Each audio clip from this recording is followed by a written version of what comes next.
So the next thing we're going to do is create a floor type. We have a generic floor in here. It's hard to see because I'm in wireframe, so I'm going to come down here to my visual style and change that to hidden line. So you can see that that floor is in there. When I hover over it, it wants to be selected. Now if we used a generic floor to create this. So what I'm going to do is I'm going to left click on this, and it's going to bring up the properties of that generic floor over here. And I actually want to create a new one because I don't think that the existing floor is 12 inches thick, and it's certainly made of concrete. So I'm going to go to edit type here, and I'm going to duplicate, and I'm going to name this concrete. Whoops. And we'll make it 6 inches thick. And click OK. Now you'll see the default thickness is set by 1 foot, set to 1 foot, and that's controlled by the structure. So let's go to edit.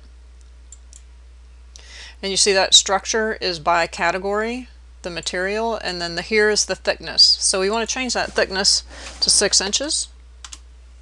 And this material by category, if you left click on the right side of this box, it is going to open up your material browser. And we are going to, up here in the top in the search area, type in concrete.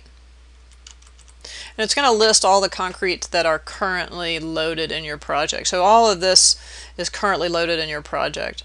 And so we have a couple of different concretes that we can select. Let's go ahead and select concrete cast in place exterior, right? And you'll see that it has a cut pattern that is a gray concrete fill. The graphics tab is what controls what it looks like in the view window and in 2D views. If you go to the appearance tab, that's what it looks like when it renders out. We'll talk a little bit more about that later, but if you just highlight that and click OK,